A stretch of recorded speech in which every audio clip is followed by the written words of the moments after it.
All right, so now that we finished up with chapter 9 and 10, which pretty much dealt with current assets, right? It dealt with money, accounts receivable, and so on and so forth, right? So now we're going to be moving into another section, which is going to be more for fixed assets. So anything that's a property, plant, or equipment. And also, we also are going to dive in a little bit into other assets as well, such as the intangible assets, okay? Now, this section is very important because this is really crucial for accountants, especially on the accrual basis account of accounting, right? Because in this case, right, we have to really consider these features and these facts about what happens when we purchase fixed assets, because we do have that rule where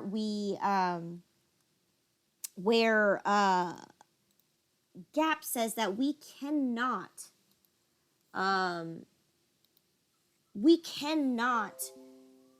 devalue an asset because of the historical cost principle, right? So that basically tells me that when I buy it, that means I cannot change its value. But we beg to differ because we have some kind of component called depreciation, right? And this is where we're going to begin, okay? So looking at what is depreciation? Well, of course, when we buy fixed assets, right, we also know that it has some kind of physical appearance, right? It's a tangible fixed assets, right? These things are equipment, right? Printers, lamps, couches. Essentially, they're machinery, right? And when you buy fixed assets, of course, eventually over time, they get some wear and tear. They get used, right? So in this case, what is the best way to represent how that we actually, when we purchase these fixed assets, how do we represent that we use these fixed assets, right? Because it's true. Think about it in real life, right? When you buy a printer, right, a brand spanking new printer, and you start printing, right? Couple years later, what happens? The wheels on the rollers don't spin anymore. The ink starts to splatter everywhere in the printer. The colors start fading out. Maybe the operating system, something's going on, right? And that's what it means when over a span of period of time, it loses its value over time as well, because you can't expect you use a brand spanking new printer, and you can't expect that 5 years later after you used it, right? You can't expect to have hold its value from the day that you purchased it, right? So that's exactly why depreciation became a thing, to help us represent that we are using the fixed asset in the process of the operations of our business, right? So because of that, how do we devalue our fixed assets, right? Hence the word depreciation, right?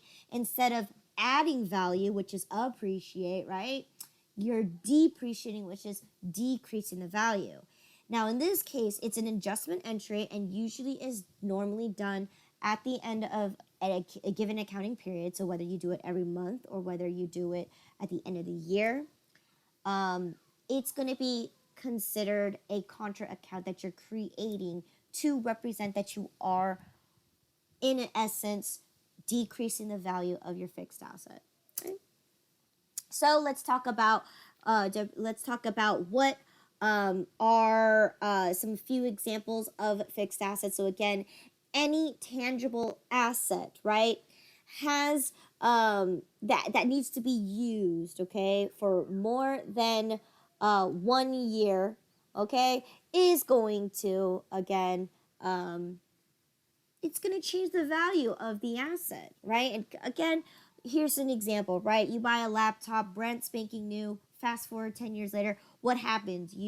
Maybe you messed up the keyboard so much, right? You dropped the mouse a couple times, right? Or something happens along the way. Same thing with furniture, right? You sit on the couch and it's to the point where you sat on the couch so much that the pillows and the cushions, right, they start molding different shapes. Or for instances, right, if you buy like one of those synthetic leather couches, right, you can split the fabric right open, right? At the end of the day, your main goal is that the day that you purchase it, right, by depreciating it, you're constantly revaluing it until eventually the asset holds no more value. Okay? So here's some examples here of what you can, because we're talking about tangible assets. So a computer, furniture, machines, trucks, okay? Buildings are also going to be depreciable, okay? Now, the only exception is going to be land, okay? Land cannot be depreciated, okay? Think about it. Even though you can touch it, right? Land is going to be one of these exceptions to this rule, because in accounting, there are levels of accounting, right? We actually do not learn about how to, how to revalue land, right? Because as we know, land does hold a value because it can contain natural resources, right? So in this case, for this level of accounting, we have to understand that you cannot depreciate land. But as we advance in higher levels of accounting, you'll learn that yes, you can deplete land, okay? So deplete is just another fancy word for depreciation, right? And we're going to find out that there are other terminologies that mean the same thing, but they have to be used in different contexts, right? So in this case, land can be depleted, right? If you have land that has oil mines, right? And if you're trying to mine out all that oil, right? Eventually the land will be depleted and no longer hold value, right? Such as land that holds diamonds and things like that, right? So in this case, yes, you can, but in this case, in our level of accounting, we won't be able to understand or touch that kind of topic until later on in the future if you pursue an accounting degree. Okay? So that's all you need to know, that land can never be depreciated. All right, so let's talk about GAAP. So again, two rules of GAAP that is very fundamental for depreciation, which is number one, which is the historical cost, right? This tells us the day that we purchase our fixed asset, it cannot change its value, right? The minute you record it in your books at $50,000, it stays in your book at $50,000 until the day you either sell it, abandon it, or trade it, okay? So that means this asset will forever hold its value at $50,000 or whatever purchase price that you originally purchased at it.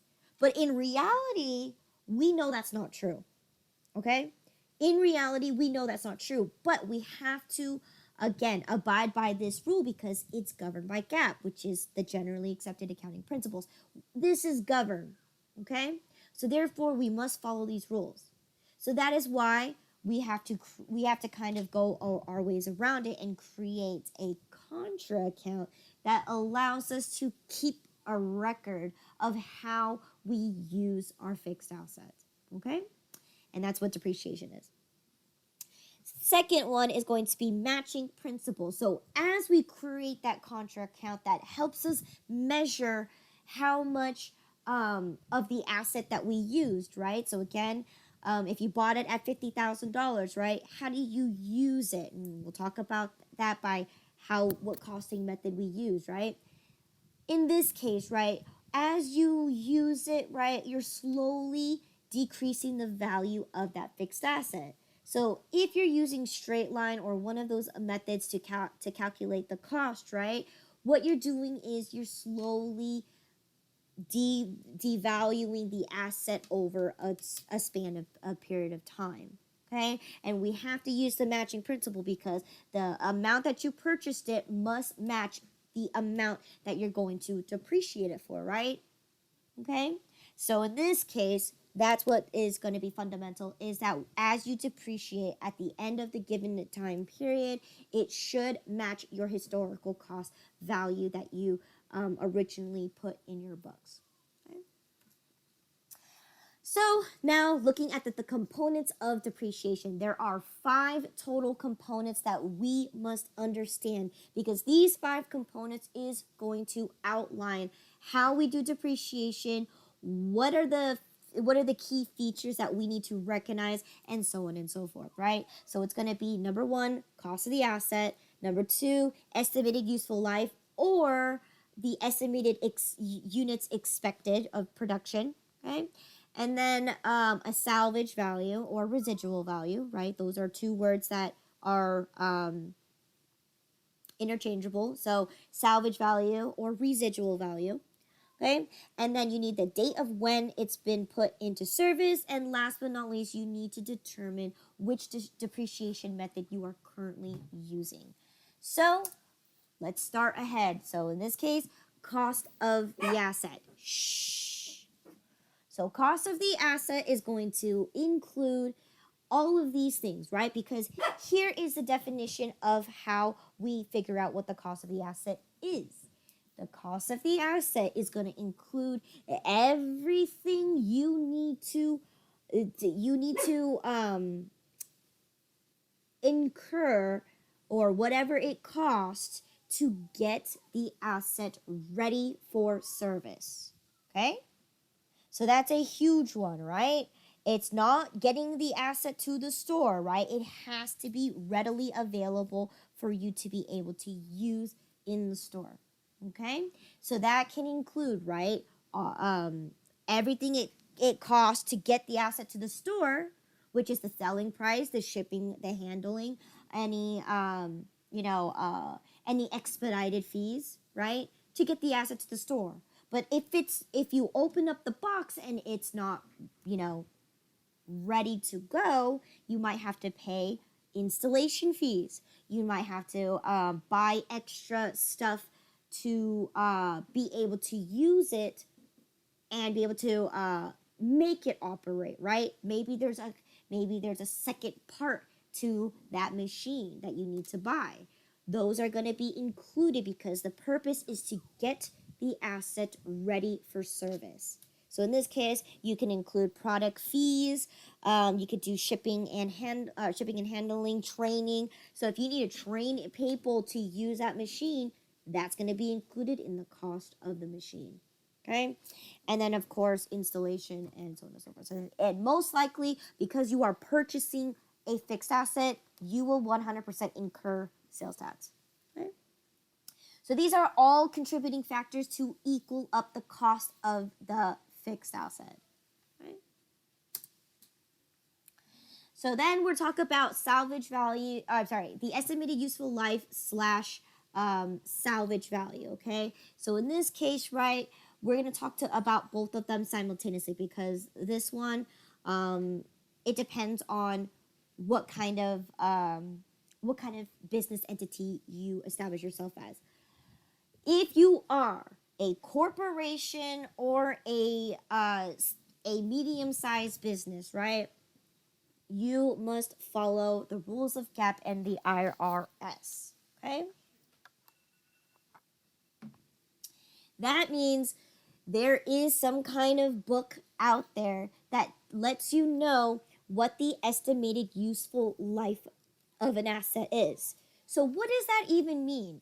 So when we buy things that are, for example, right, if we buy a laptop, right, we automatically can assume that because it's technology, it has a time span, it has a lifespan, okay? We have to understand what this lifespan is, because we know this laptop's not going to last forever. We know that eventually this operating system's going to blow out. The power cord is not going to work anymore. The battery life doesn't hold as much as it's used to when you first bought it, because that's due to wear and tear. Now, because we know that, that means every fixed asset has a lifespan. Okay, so that's a key component there. So that means by the rules of GAAP and IRS, they actually designate a book out there that tells you literally how long or what the expectancy of a fixed asset is going to be. Okay, so again, usually this is what they do. The rule is the 5, 7, 9, and 11 rule. Okay, in this case, I'm not going to tell you about 9 and 11 because those are for buildings and things like that, like those things that we don't really are not going to really care about or look at. So the more common ones that we see normally is going to be 5 years and 7 years. So 5 years is usually any kind of technology such as computers, printers, registers, phones, okay? Where 7 years are more for machinery, furniture, those kind of things, right? Those the sturdier objects, okay? Now, these ones are pre-estimated, okay? Now, with the rules of GAAP, so that means corporations have to follow this, right? Because they are, they are so involved in corporations that they tell corporations that you have to follow these rules, okay? Second thing is that they also say that if you are a corporation or just one of those large businesses, you absolutely, your fixed asset cannot have a salvage value. So what does that mean? So after you used the machine enough, right, it will have some kind of residual value or salvage value. It will still have some kind of value, some kind of holding value at the end of its life.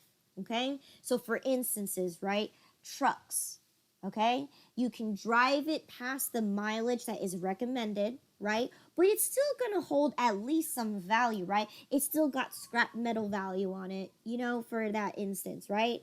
But for this type, right, if you're a corporation, you're supposed to run it down to the ground to the point where it doesn't have a value anymore at the end of its life. So that's what a salvage value is, okay? So that is what corporations and large businesses, medium-sized businesses have to follow. Now, if you are a small business or a sole proprietor, you actually get a lot more leniency compared to a corporation, right? And those leniencies allow you, which is also governed by GAAP, allow you to create your own estimated useful life. So that means management gets to measure the length and time of what they think the fixed asset's going to last them.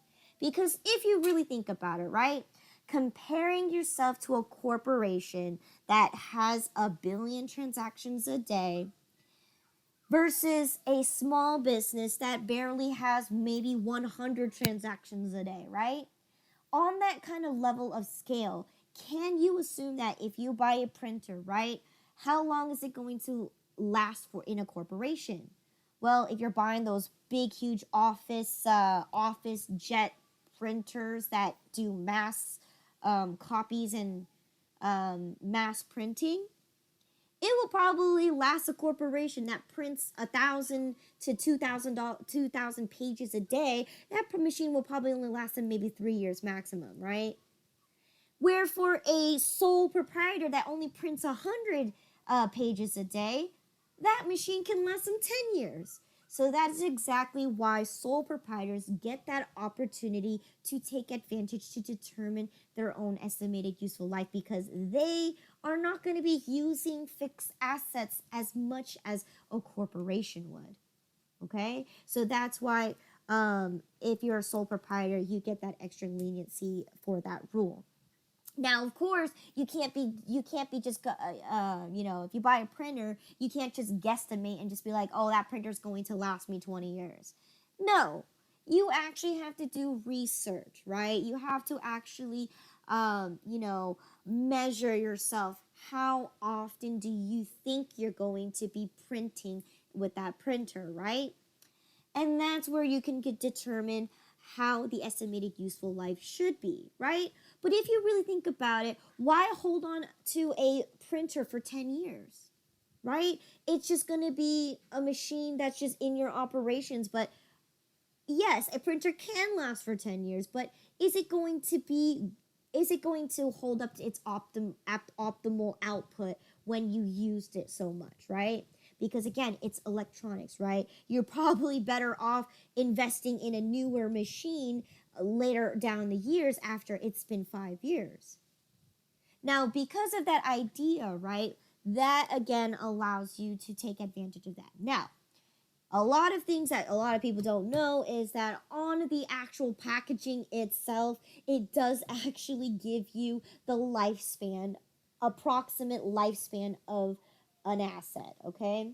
So not many people read the fine print on the actual manufacturing box, but they do actually say it on there. So again, it does give you a guesstimation. So maybe it will say, oh, it can it can print up to 200,000 pages, right?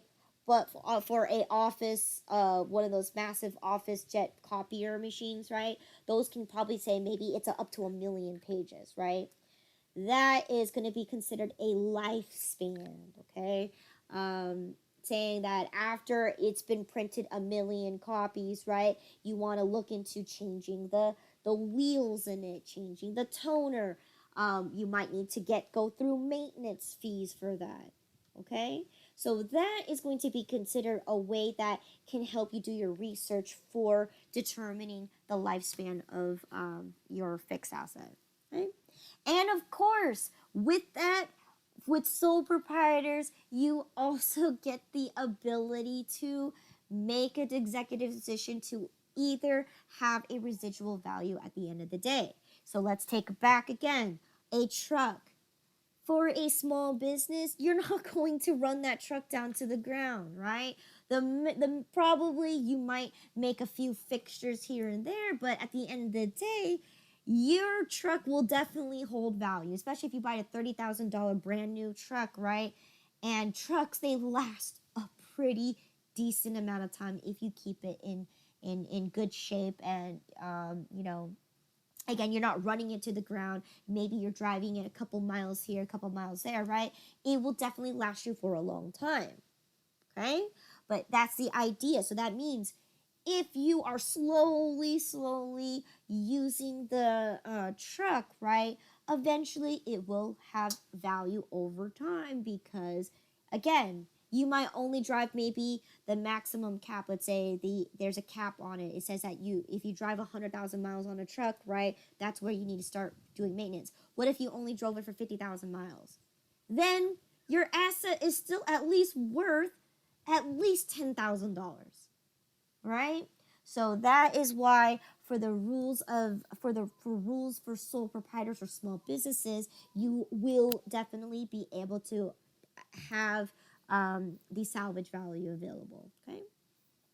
Now, what if a sole proprietor doesn't want to do any of that research and wants to use the rules of GAAP in the IRS for corporations? Yes, of course, you can absolutely use it.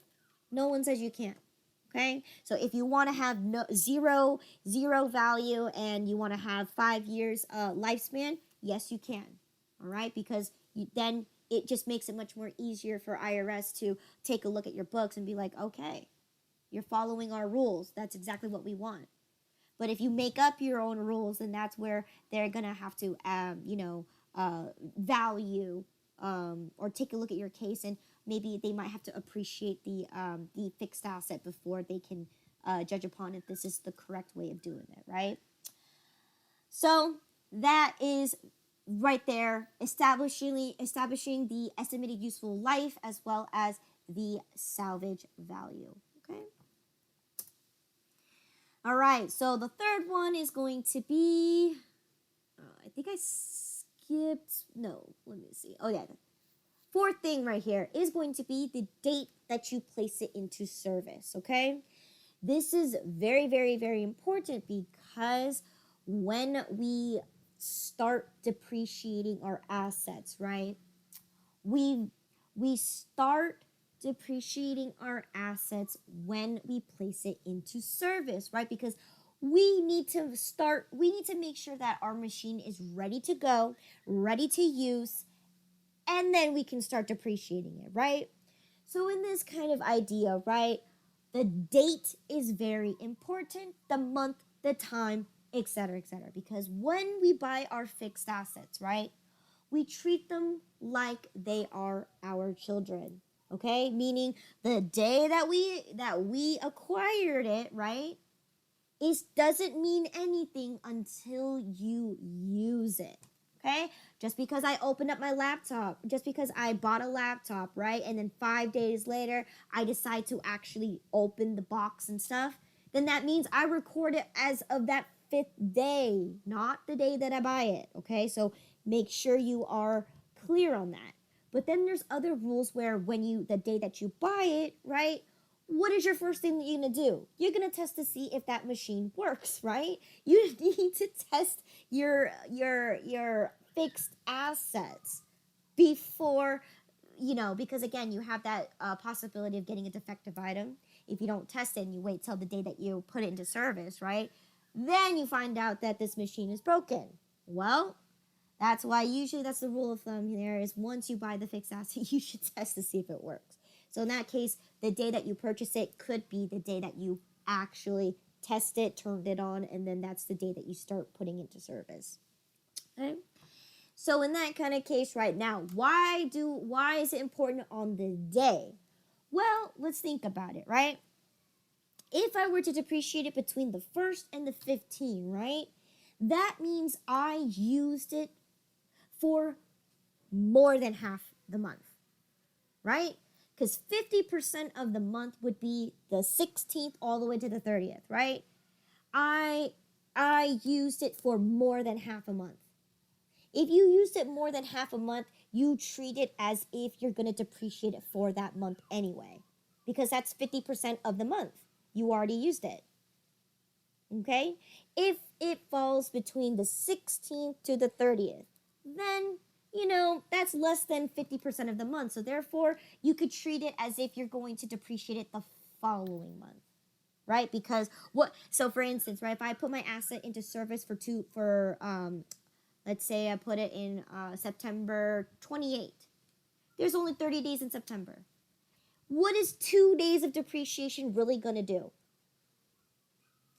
It's probably going to be 2 pennies at that point, right? So you're better off depreciating it the following month of October because you really didn't use it that much for September. All right, so that's the given example there. But let's say I used it, I put into service on September 5th. Then that means I pretty much used it for a majority of the month of September. So therefore, that's why that rule is into play. But again, the day that you place into service, right, we treat our assets, right, as if they are our babies. So in this case, if they are born September 5th, then you start using them on September 5th, then you start depreciating it as of December 5th. Okay? Or whatever date I say. I think September 5th. Okay? So that's the rule of thumb. Now, what does it mean when we start the day on September 5th? That means if you're going to depreciate it for a whole year, right? Because we have to assume the estimated of useful life, right? What is its lifespan? If it was born and started its service in September 5th, that means 1 year from now is going to be September 5th of the following year is considered one useful year. Okay? So again, we treat our assets like they are kids. So in this case, we can't just say, we used it in September, so it's going to be used for the whole year. No. That's not how it works, okay? So that is that example here. Okay. And then last but not least, we're going to be looking at the different types of depreciation methods that exist. So then here is a list of a lot of them that we actually don't have time for. We're only going to see the most common ones that are widely used here on today, is used for both corporations and small businesses alike, okay? And they're the more popular ones, okay? So that's going to be activity-based, or in this case, it's also known as units of production. So those words are going to be interchangeable once again, right? Because you can learn it as activity-based, but again, other companies might refer it as units of production, okay? Which is going to be today, the first section of chapter 11. Okay, so that's units of production. So it's going to be based on how many units you either produced, and then that's going to determine how much you're going to depreciate your fixed asset. Okay. Second one we're going to be looking at is going to be straight line, which is pretty straightforward as far as this one, right? You're going to depreciate it the same throughout its entire life, and you're going to depreciate at a constant rate. That's called straight line, right? You're straight in a line, okay?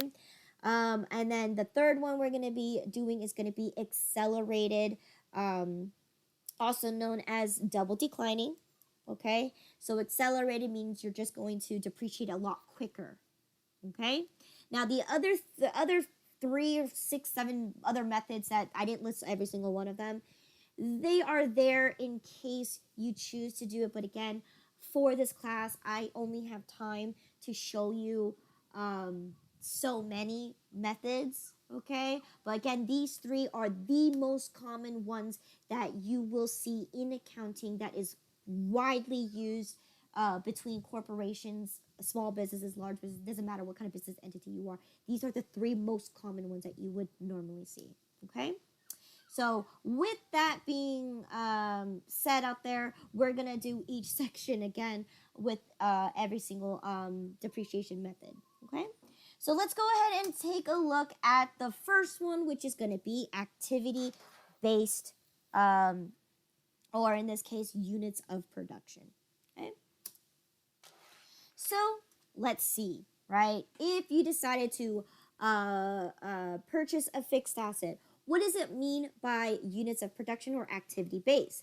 That means we're going to base our depreciation. How much are we going to devalue our fixed asset based on the number of units that it can produce, or in this case, a capacity, right?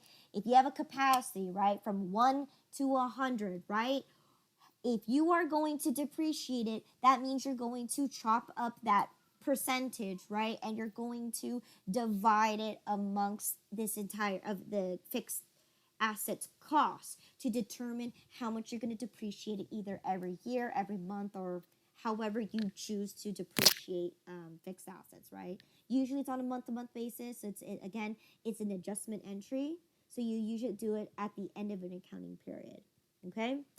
So in this case, right, that is the idea of why we are going to be utilizing units of production, is because it's going to be based on the number of units that a machine can produce, okay? So in this case, your formulas that you will be needing to know is, number 1, you're going to be needing to know what a depreciation basis is, okay? So this is your starting point.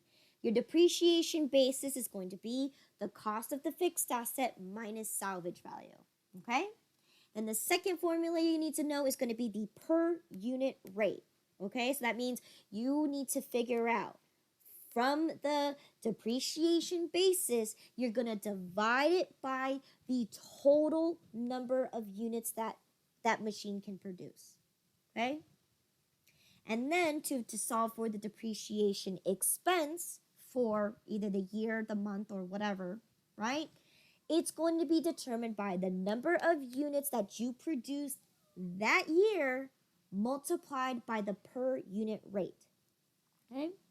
And then the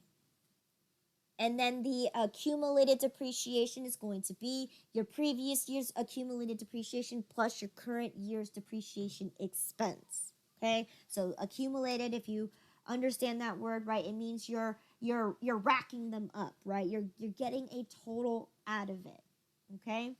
So, and then last but not least, book value is going to be your asset cost minus the accumulated depreciation. So again, what is it so important to use a book value for, right? The book value basically is going to tell you what it is valued after you've used it for a certain time period. Meaning, with this book value, so if you choose to resell it, dispose it, or get rid of it, right? This is what it's worth right now. So you can kind of work your selling price around what your book value is actually says it is, okay? And we won't talk about that until chapter 11.5. All right? So let's go ahead and do our first example here, right? Example number 1. All right, we're going to record the depreciation for the first year, okay? And of course, there was 2,100 units produced in the first year. So what did we do? We bought a machine, right? The cost of the asset is $15,000, salvage value is $2,500, and the estimated useful life is 5 years, and the number of units that it can produce is 10,000 units, okay? And of course, the date that you placed into service was January 1st, okay? That means January 1st. If my assumption is I'm going to depreciate it at the end of the calendar year, meaning December 31st, how old is my asset at that point? It is 1 whole year old, okay? And within that first year of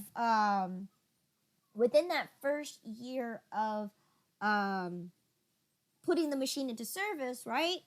It produced me a total of 2,100 units. Okay?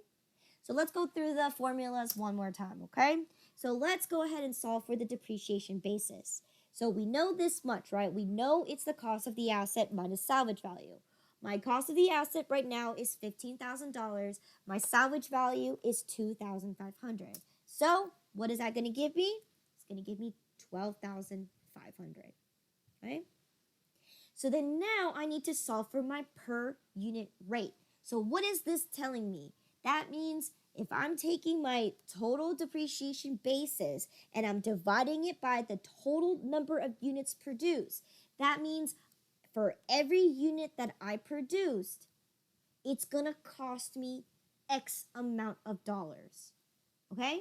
So what I'm looking here is, what is it going to cost me for every unit that I produce? Okay? So in this case, that's exactly what I'm doing. I'm going to take my depreciation basis of $12,500, and I'm going to divide it by my total number of units that it can produce. So total number, meaning, what is it? 10,000. That's going to give me $1.25. So that means every unit that I produce, it's going to cost me $1.25. Okay? So then the next step is I need to figure out my depreciation expense, which is going to be the total number of units produced that year multiplied by the per unit rate. Yes. My computer is glitching right now. Is it cool if I restart it and you can just add me back to the class? You're able to log in whenever you want. I already gave you access.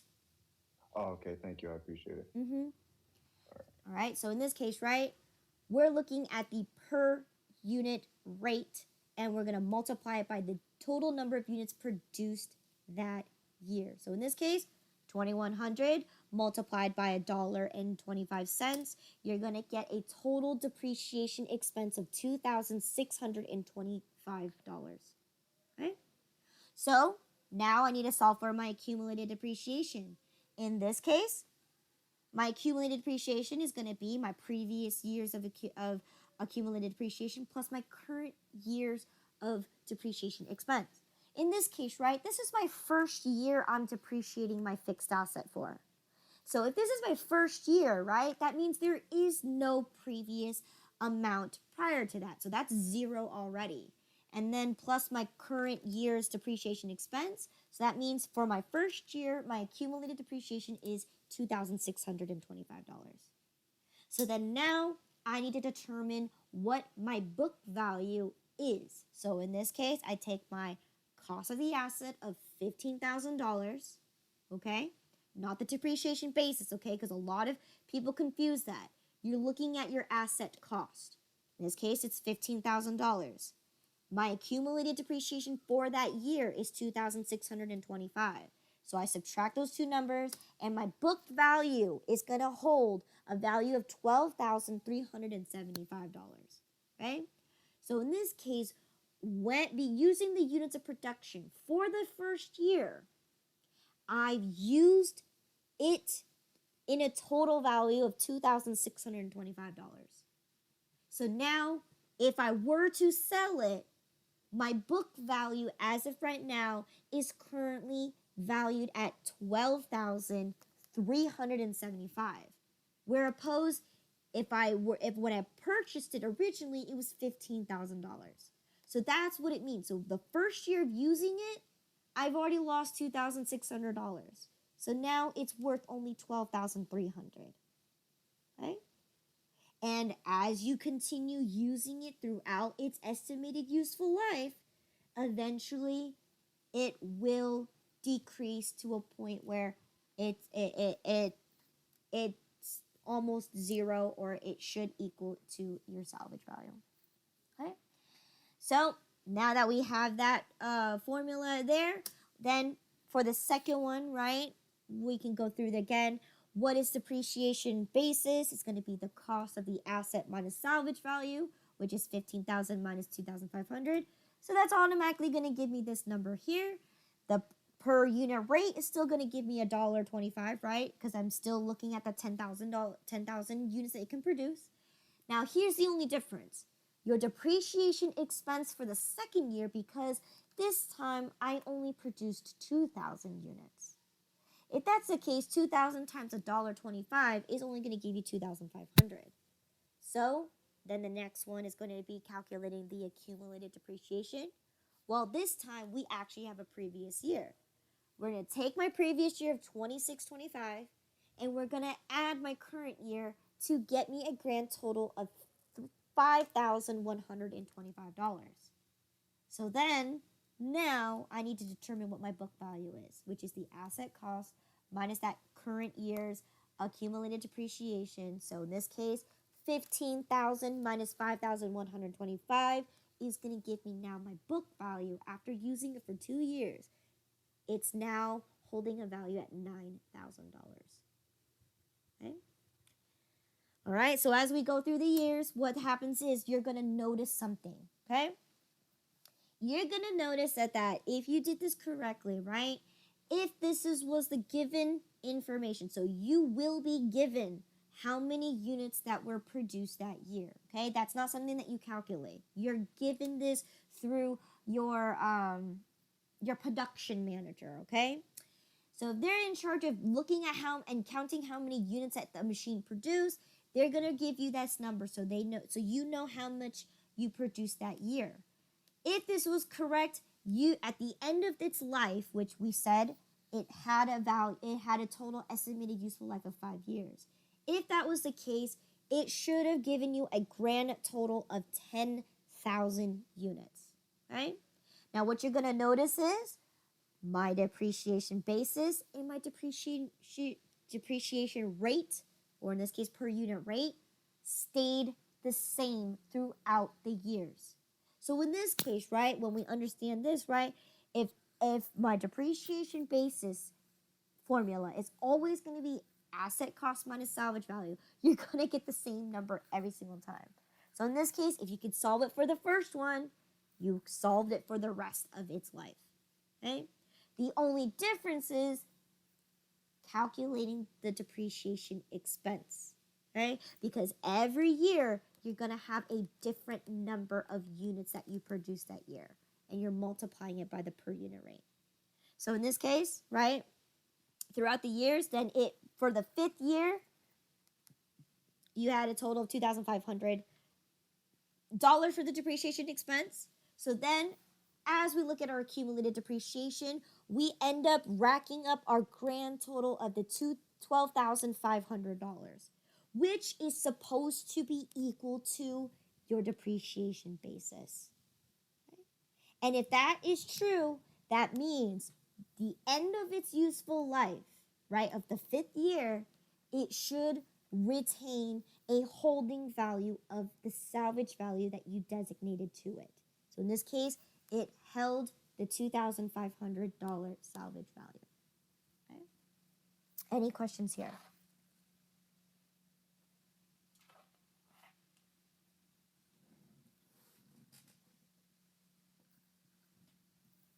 Any questions here?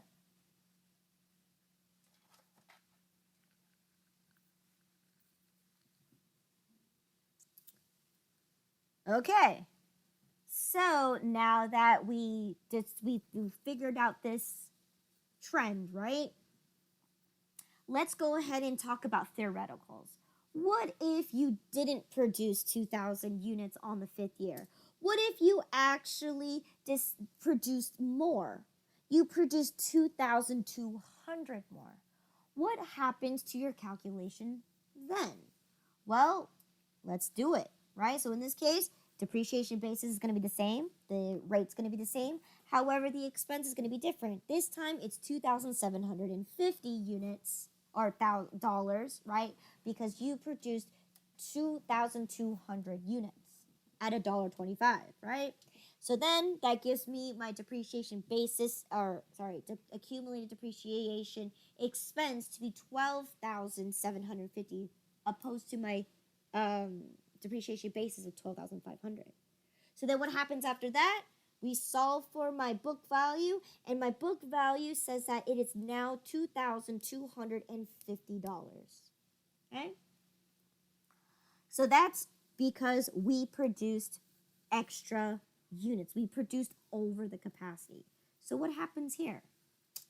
You absolutely cannot fall below salvage value, okay? Why? Because that's what you designated that at the end of its useful life. In this case, it went beyond its estimated useful life, right? It went beyond its capacity. Now, what happens when units go beyond its capacity? When you drive past that that threshold, what happens? In this case, right? If this is a machine producing I don't know, items, right? That last batch of 200 units, right, could be defective items. Why? You use this machine for 5 whole years. What is the wear and tear on that machine? What if you need to oil it up every month? Well, that's what it means, right? Because you use it to the end of its life, it's not going to be as proficient as it was in the very beginning of its life when you just started it, right? We know that, right? Just like, for example, iPhones, right? If you had an iPhone 6 at the time, it was great. Now we're on iPhone 13. If you still have an iPhone 6, you bet you it's slow. It's, you can't text certain people because of the way it's being transferred. The operating system is definitely slower. The phone battery life is definitely not charging as it used to. It goes through wear and tear. So at the end of its life, if it's producing more than its capacity, you're going to end up throwing away some of those units because of the idea that you're likely to have a defective item. Okay? Right? So if that's the case, then that means once you reach a capacity, you have to end it at its capacity. Right? Because if you end it at its capacity, it should pan out evenly exactly how it should be. Okay? So that's the rules of understanding when you are doing activity-based or units of production is there is a capacity that you cannot go over. And once you can go under the capacity, of course, but then that means you can still depreciate, right? So you can only depreciate up to the capacity, which is the total number of units that it can produce, right? Because then you'll end up with all the answers that you need to even it out. And this is what you have to record every single year that you're depreciating the machine, X amount every year. Okay? All right. So, any questions here?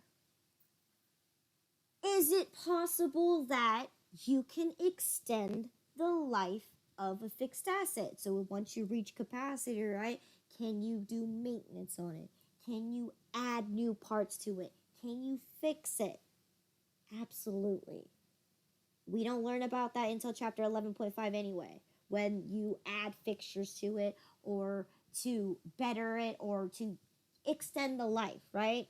if you read chapter 11 all the way, you would know that is, yes, you can extend the life of a fixed asset. Okay? But we won't talk about that now, right? So, yes, you can go beyond its capacity because if you were to add a new part to this, maybe you replace the rubber bands on the machine, whatever it is, cushions, whatever, right? Or just replace the part itself, right? Of course, you're going to extend the life and extend the capacity, right? But in this case, we're not going to talk about that. We're just going to focus on the main core is how do I depreciate a fixed asset using units of production. And it's going to be based on this capacity of the total number of units that it could produce. All right? All right. So, how do I depreciate? Well, since we filled out the entire table, right? Every year, at the end of the year, right? Because this is an adjustment entry, this is what you're going to do. You're going to need to know this. You're going to need to have a depreciation expense account. And you're going to create a contra asset account, okay? Which is the accumulated depreciation. This is a contra asset account, and this belongs to your fixed asset. Okay, so this is your means to be able to keep track of the book value of your fixed assets. Even though on paper, right, it says that the asset is worth $50,000, the accumulated depreciation, if it's a contra asset account, it decreases the value of your fixed asset without actually taking it off right away off of the actual asset itself. So it falls in the correct line of the historical cost, and this is approved by Acct. Okay. All right. So because we depreciated for the first month, right, and we have that table, right, we automatically know that for this month we depreciated for $2,625. Okay. So again, a contra asset account is going to be a credit account because assets are normally debited, right? So therefore, if it's a contra asset account, it'd be credited. Okay, all right, and you would again do the same journal except for the second year, you just switch the numbers up. Okay, all right. So then let's go ahead and talk about what about partial years? Does this apply to your fixed asset? If I were to depreciate in the middle of the month or depreciate it during the end of the end of the year, right? How does this go about calculating partial years? So, as we know, if your accounting period is going to be from January to December, right, and you decide to put your fixed asset into service as of October, so in this case, right, this for this example, right, we purchased the item on October 1st, right, and of course, we made it was for $10,000. And of course, it had a useful life of 5 years with a capacity of producing 25,000 units. Okay, and it has a salvage value of 2,500. And at the end of its life, right, it's gonna have a salvage value of 2,500. And of course, this machine was put into service on October 18. Okay. If this was the case and you're depreciating at the end of the year, December 31st, how old is my asset at that point? Right? If we're looking at an asset like it has years, right? Or it's like a child, right? You wouldn't call your child 1 year old at the end of December when they were born in October, right? You would say they are X amount of years old. Okay? So in this case, we have to use that rule, right? In this case, I placed it into service on October 18, which is less than 50% of the year. So that means I have to depreciate it as of November. Okay? Because there's really no point to depreciate something that you only use for less than half the month. So in this case, we're going to depreciate as of November. So that means November, December. So how old is my asset then? It's only 2 months old. Okay? Now, can you depreciate for the whole year? Absolutely not, because it's only 2 months old, right? Like I've said, can you call your baby a whole year old when they were born in October?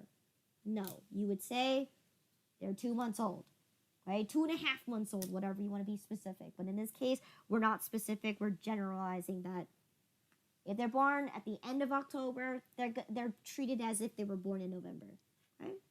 So in this case, that means I can only depreciate for the month of November and December for the first year of depreciation. Because if you're depreciating as of December 31st, you can only take into consideration that it's only 2 months old.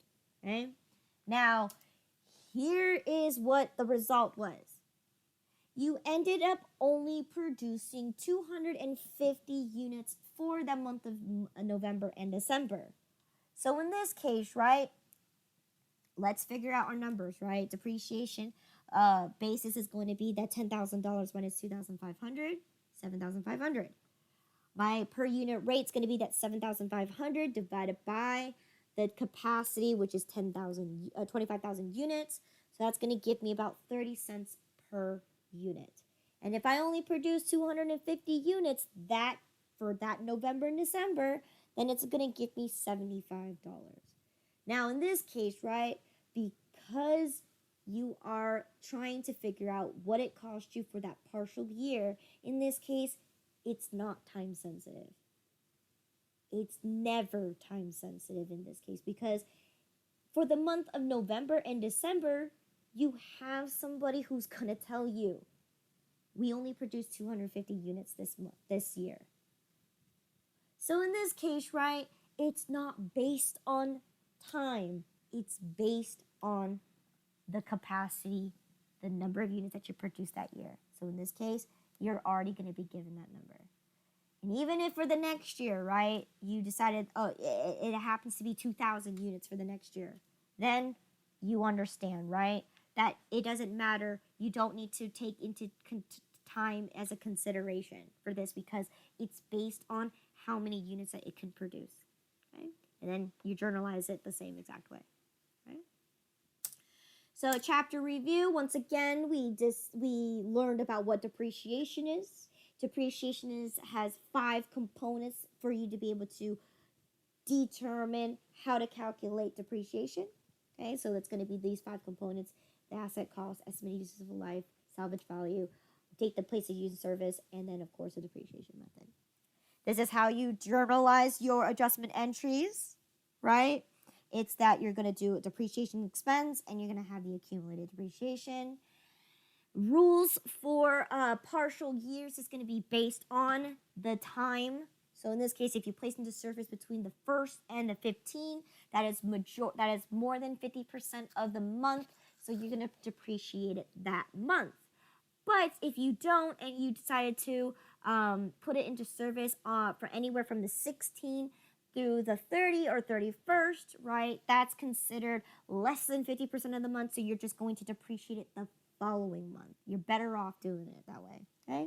So again, rules of Acct is going to lay out the estimated useful life as well as salvage value. So in this case, that's where this is. Okay. And because we were using the units of production, this is the formula. So again, I am not going to force you to memorize these formulas, because when we dive into straight line, when we dive into double declining, there's going to be another set of formulas that you're going to need to know. All right. So in this case, have your handy dandy review sheet available in case you get stuck. How do you solve for it? You look up the depreciation method you're currently working on, look up what formula you're looking up to calculate, and go from there. Okay, I already give you guys the formula, so that is the most, the cheat sheet is already there for you. Okay, and again, the purpose of units of production is based on a capacity, not based on time or anything other than that. Okay, so Any questions in regards to chapter 11.1?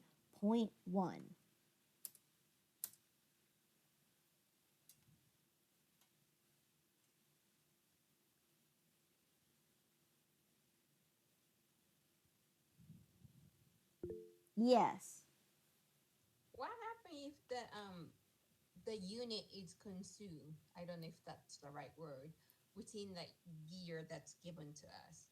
So, for example, we only use 85,000 capacity in 5 years instead of 10,000.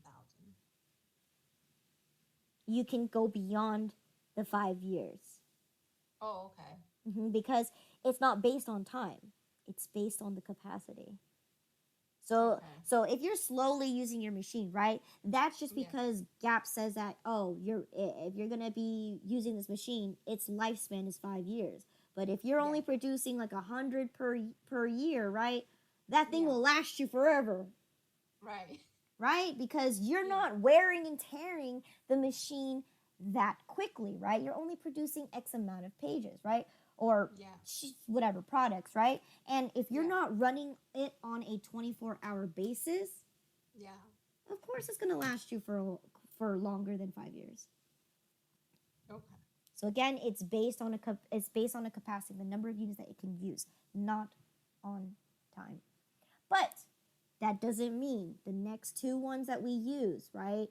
It doesn't Yeah. mean that it's not time sensitive. In this case, the next two depreciations that we will look at is 100% time sensitive. Okay. Mm-hmm. All right. Thank you. Mm-hmm. Any other questions? Because we'll go ahead and dive right into the exercise. So if you guys can bear with me for the next 20 or 30 minutes or so, this is all we're doing today. And then that's it. Okay? So, all right. So let's go ahead and do questions number 1 through 3 here. All right. So in this case, right, you purchased a printer for $150 with no salvage value, okay?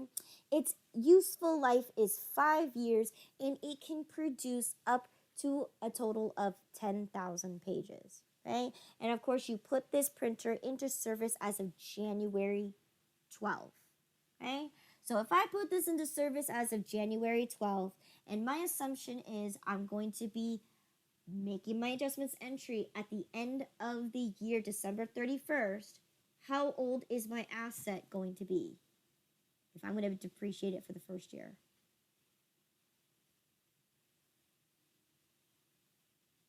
Isn't that full 12 months? It's a full 12 months, so therefore it's a full year. Okay, so I'm prepping you for the next couple of lessons here. Okay, so when I ask that question, that's what I want you to answer. How old is the asset? Right now, you said it's going to be exactly 1 whole year. So, okay, if that's going to be exactly for 1 whole year, then we have nothing to worry about. Okay. So, what kind of asset did I purchase? We bought a printer.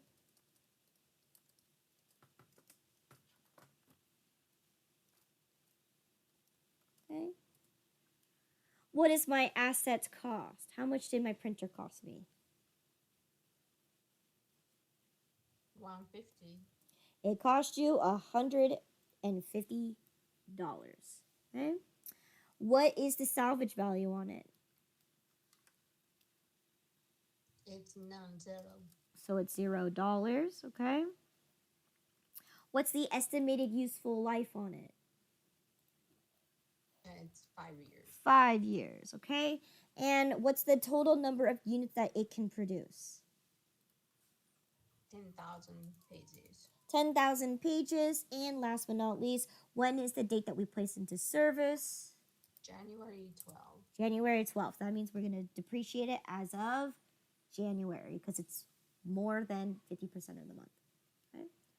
So in this case, right, for the first year, this is what your production manager told you, right? That for the first year, you produce a total of 2,100 units. So how do I solve for my depreciation basis?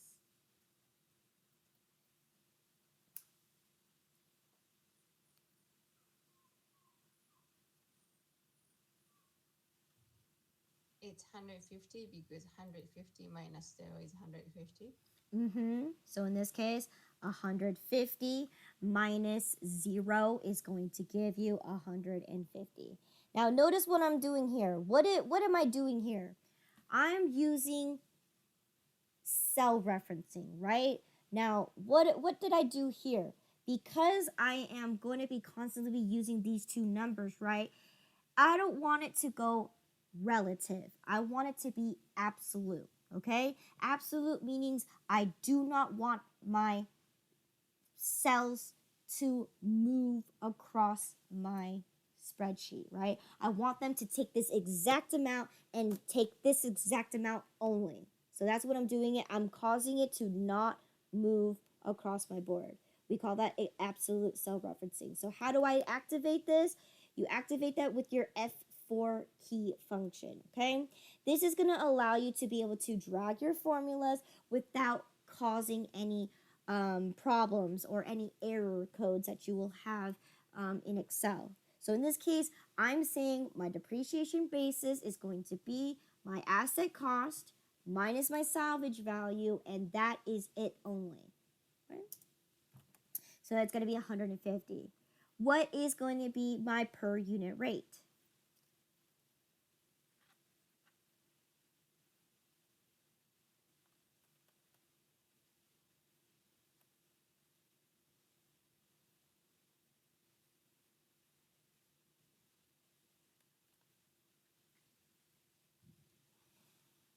It's D12 divided by unit of produced, so which is 10,000.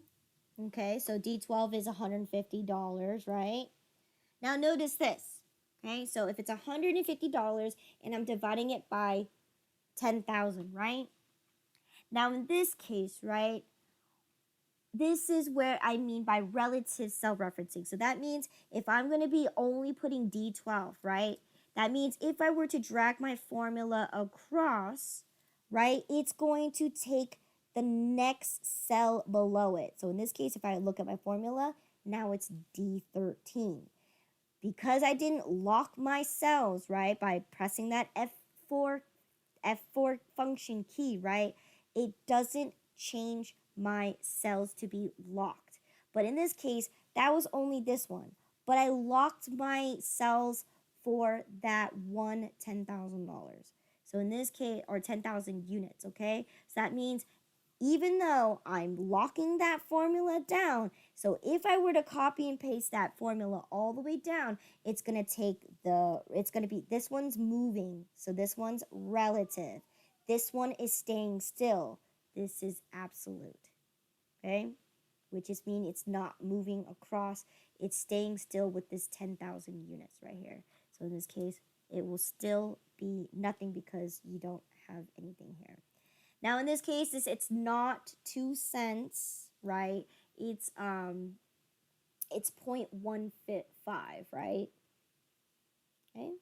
So in this case, what is going to be my depreciation expense? So this is where you can practice your equal round formula if you would like.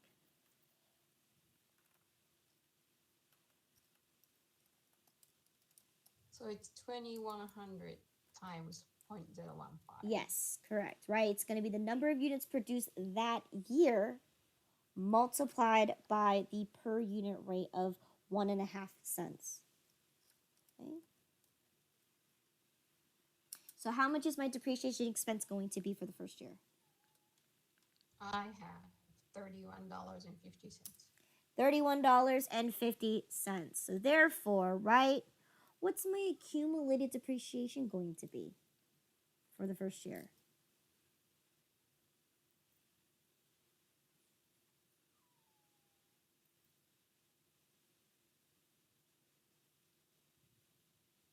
Since it's first year, it's same as depreciation expense of itself. Exactly, because there is no previous year, right? Because we didn't, this is our first year depreciating, so there is no previous year. So in this case, it's going to be equal to the depreciation expense for that year. So then, what is my book value going to be?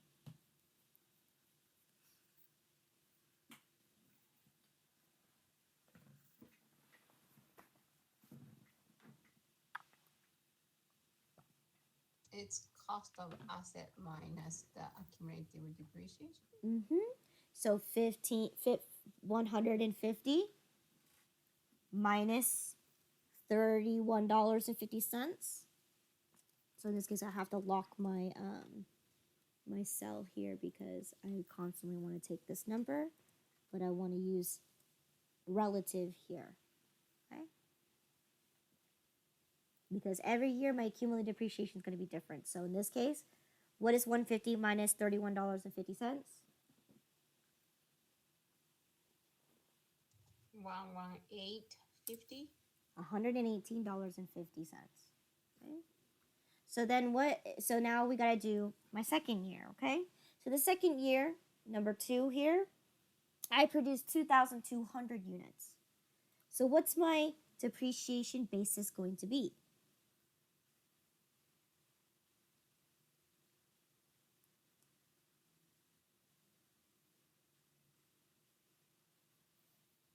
It's not same as first year.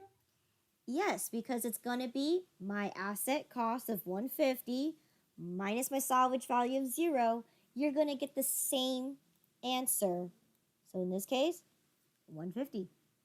So what's my per unit rate going to be?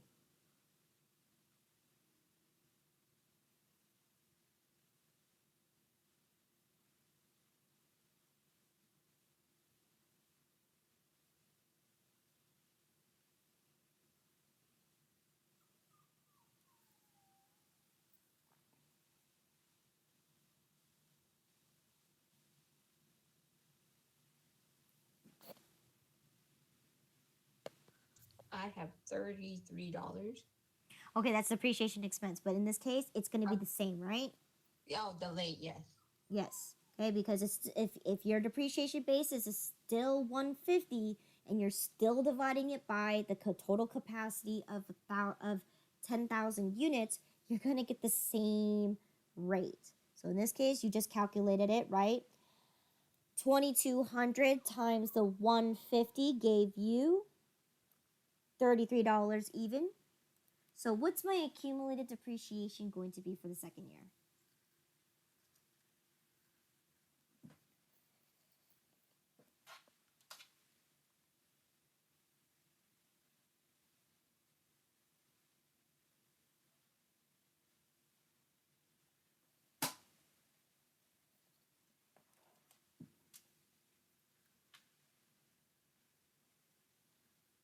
Do you add the previous year accumulation to the depreciation expense this year? Mm-hmm. So in this case, $31.50 plus $33 gives you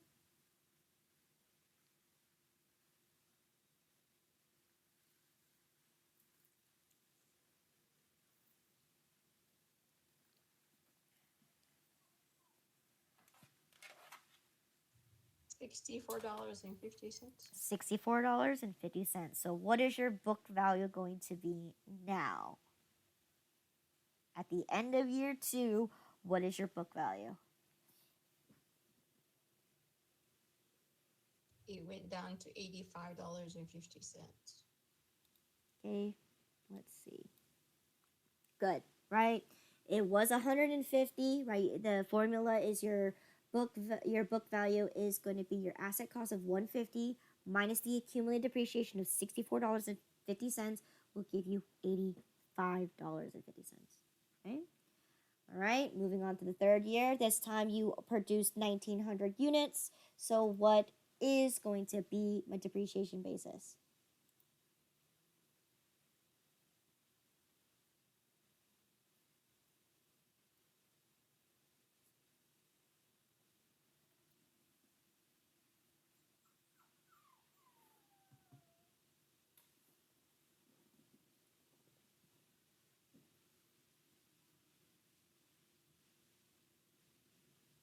Same as original $150. Yeah, so now you notice that it's always going to be the same. Okay? What about your rate? The same. It's also going to all be the same. Okay? The only difference is your depreciation expense. So this case, I have 1,900 units at 1.5 cents. So how much is my depreciation expense for year 3? $28.50. $28.50. So therefore, my accumulated depreciation is going to be $93.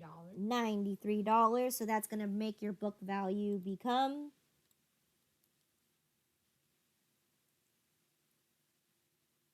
Negative? non-negative. Why would it be negative? Okay, so you're thinking 85.50 Yes. minus $93. No, Yes. you're not taking your previous book value. You're taking your asset cost of $150. Okay. So in this case, what is $150 minus $93?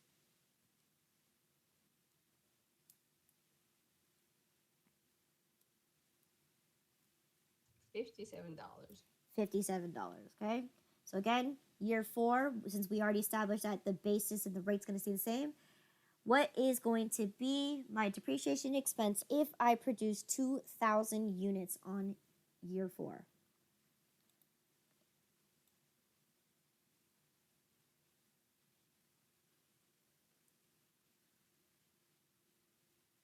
$30. $30. Cumulative depreciation is going to be 123. 123. Book value is going to be for year 4. At the end of year 4, $27. $27. Okay. Let's do the last one. Okay. So this time, on the 5th year, you produce 1,800 units. It's $27. $27. My accumulated depreciation 150. 150. Which, okay. So then, what is my total book value then? It's 0. 0. So in this case, do my numbers match? At the end of its life of 5 years, right? Did my accumulated depreciation equal my depreciation basis? Yes, it did. Did my salvage value or book value equal salvage value? Yes, it did. Okay. All right. So let's go ahead and answer questions number 2 and question number 3.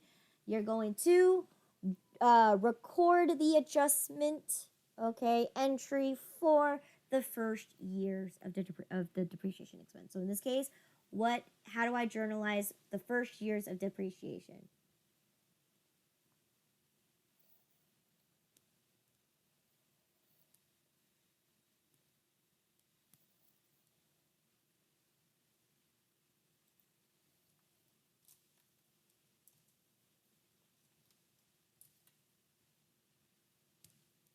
The first line is a debit for depreciation expense, Mm-hmm. which is $31.50. No, $31.50. Okay, good. So depreciation expense. Let me format this. Okay, for the first year depreciation expense, it was for a total of $31.50. Okay, that was the first year. Okay, so then what is my credit account? Accumulated depreciation. Mm-hmm. So a cum depreciation. Okay, good. All right. So, yeah. How do I do for the third year? Second year, excuse me. How do I record this adjustment for the second year?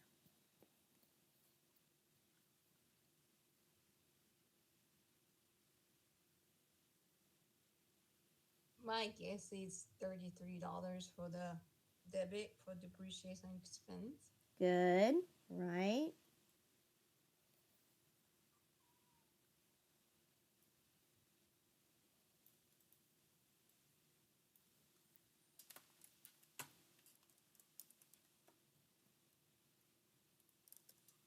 For $33. So what's my credit going to be?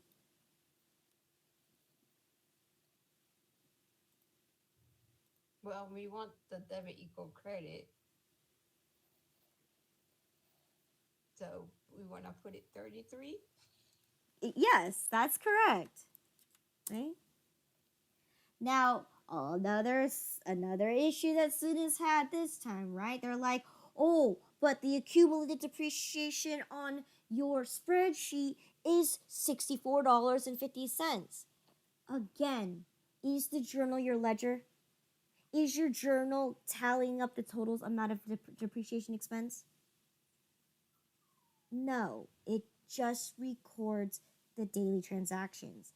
This number is what's going to appear on your ledger.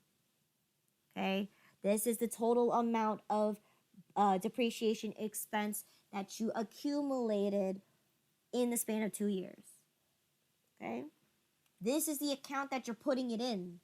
All right, so in this case, that's why when you journalize it, it's going to be what the depreciation expense was that year.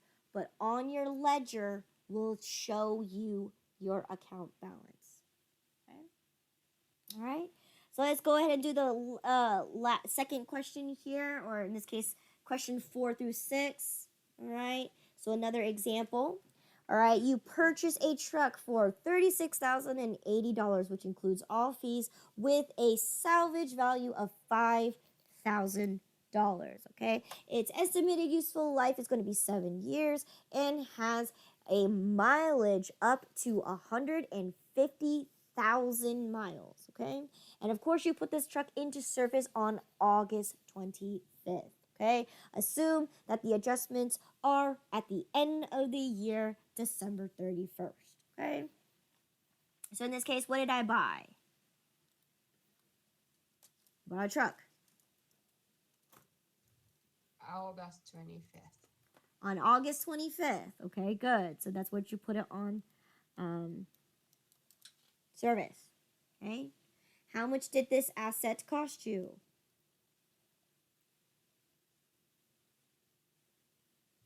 It's comma, not dot decimal, right? It's $36,000. Yeah, $36,080. Yes, Okay, it looked like a dot. I think it is. It's okay. All right, $36,000 and $80. All right, what's the salvage value? It's $5,000. It's $5,000. Okay. Estimated useful life? 7 years.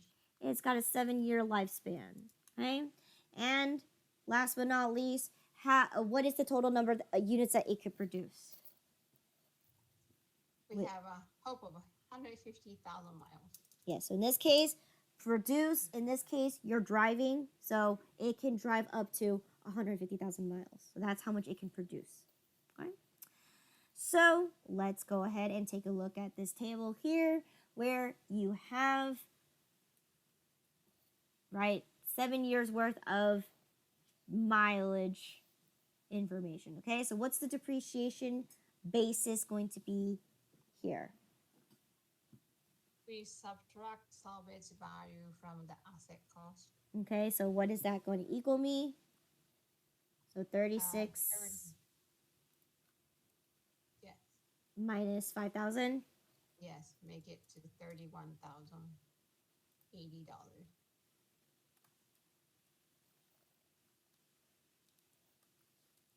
Okay. What is my per unit rate?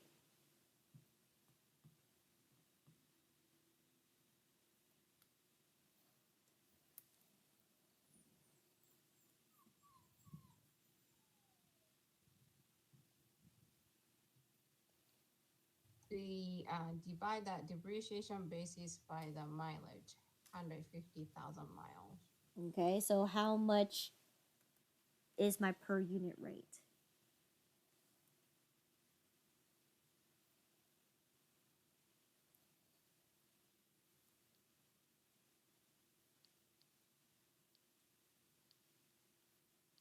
I have .2072.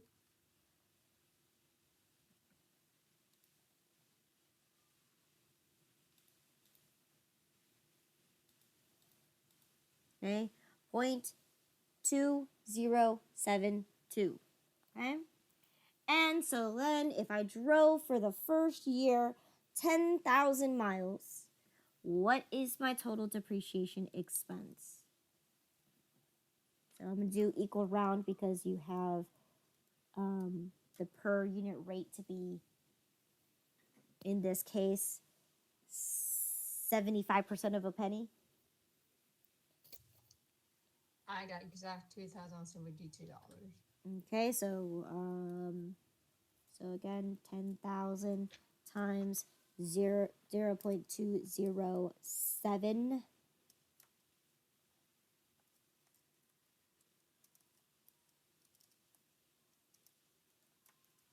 Okay, to get $2,072. Okay, so what's my accumulated depreciation for the first year? The same as the depreciation expense. Good. Okay. What's my book value?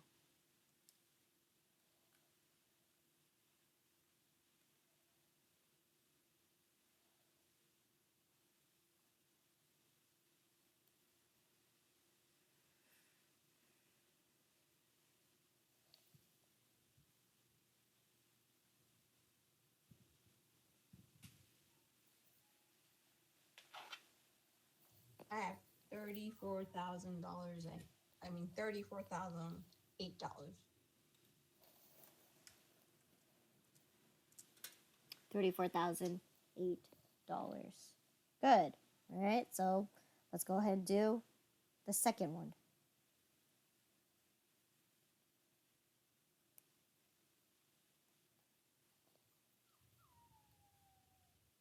So the term base in the lids won't change. Okay, good. Okay, good. Oh, sorry. Okay, good. Okay, good. Okay. Okay, so there you go. 25,000. Or so you said this is going to be the same? Good, right? Because what we notice is that the formula is always going to stay the same, right? It's still going to be your asset cost minus your salvage value. So in this case, it's all going to be the same. Okay, sorry, I have a split cell in here. So let me see. There. Merge. And then this one, you also got to merge. Okay. So in this case,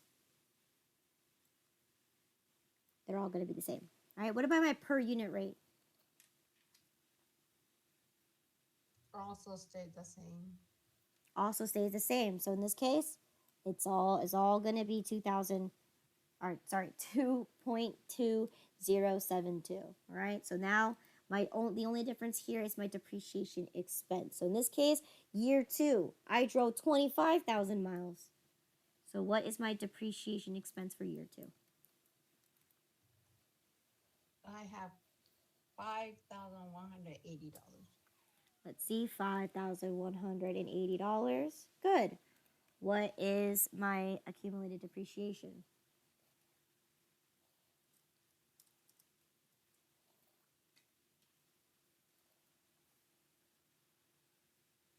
It's $7,252.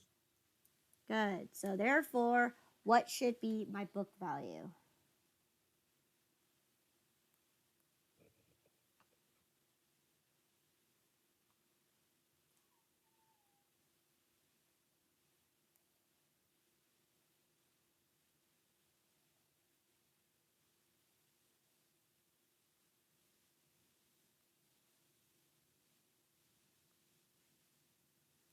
$28828. 28. No. No. Okay. Wait, did you say 28 or Yes. 228? Oh, I erased it. Oh, okay. 36080 minus 5180. Hold on. Ooh.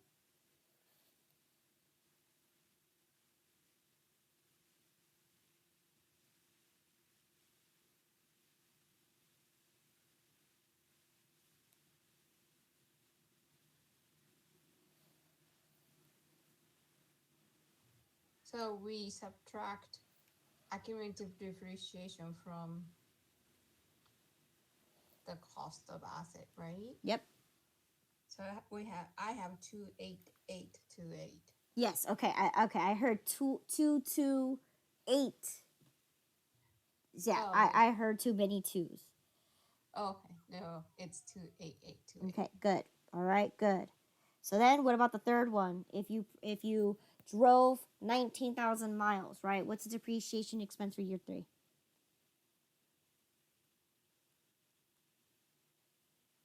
At $3,936.80.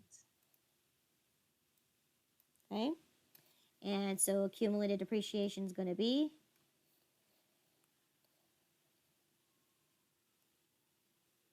It's 11188.8.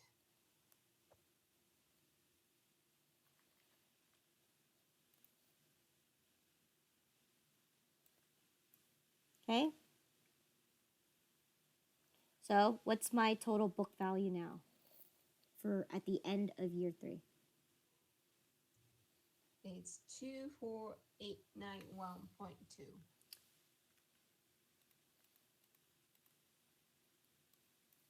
Okay.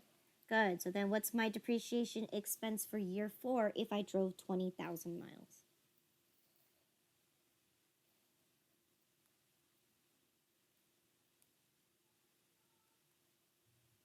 4144. 4144. Okay, good. All right, so then what's my accumulated depreciation?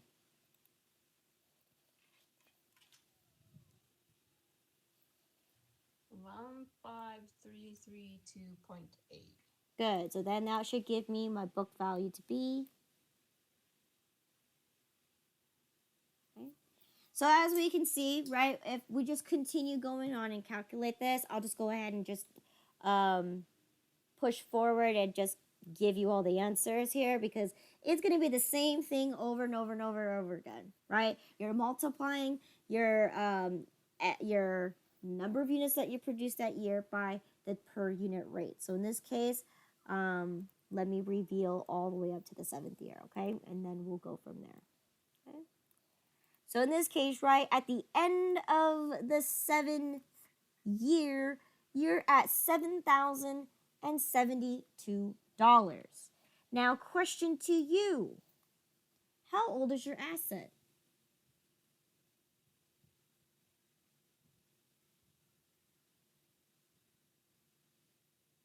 How old is your asset right now?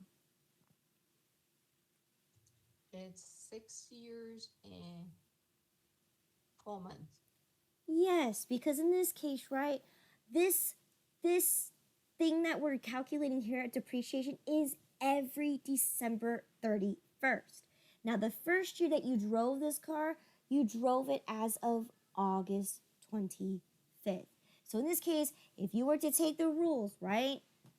August 25th means you're going to push it forward to September, October, November, December. That's 4 months old. So in this case, in reality, your asset's only 4 months old. So in this case, can it go another 8 months?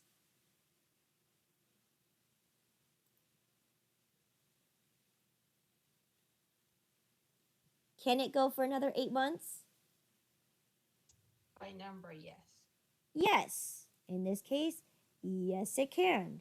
So let's just say year 8, let's say um,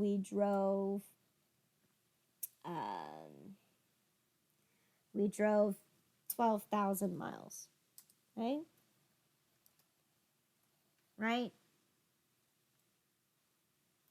Go ahead and solve for it. Or in this case, how many more miles can it drive? Let me rephrase that. Okay? How many more miles can this asset drive for the 8th year? That way we can save some time here.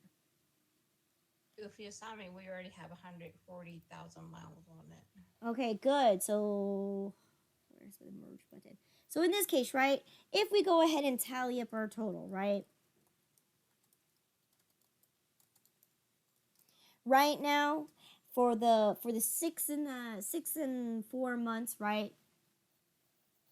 It has driven a total. It has driven a total of 14,000 miles. 1,400,000 miles. So how many more miles can it continue to drive to? 10,000 miles more. Yes, it can drive about 10,000 miles more for year 8. Okay? So, if my numbers are all going to be the same here for the basis and the rate, if I drove 10,000 miles, okay, at 2072 cents per mile, what is my total depreciation expense for year 8? That I can depreciate up to.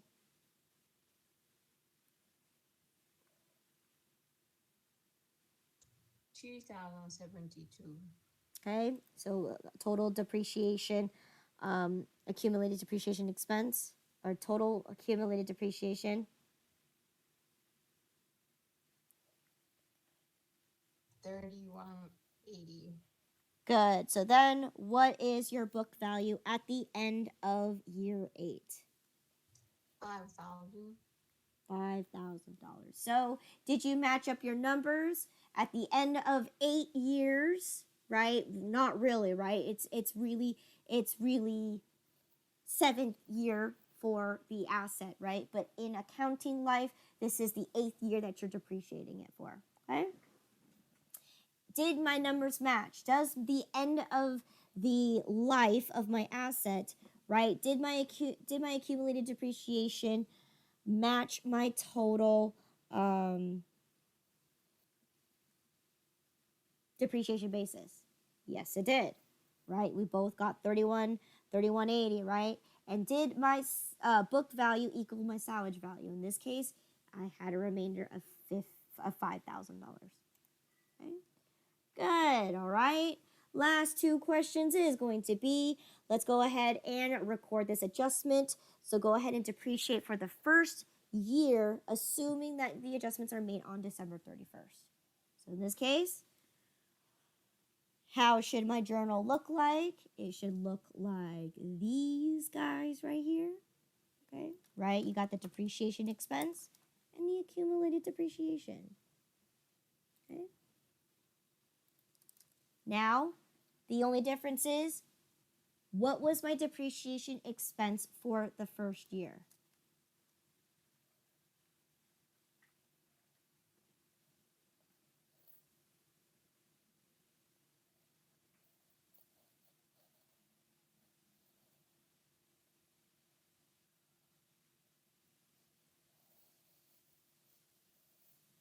It's $2,072. $2,072. Okay.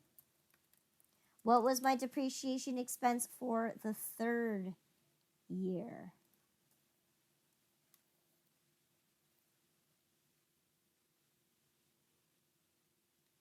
I'm sorry, for the second year. I keep saying third. Okay.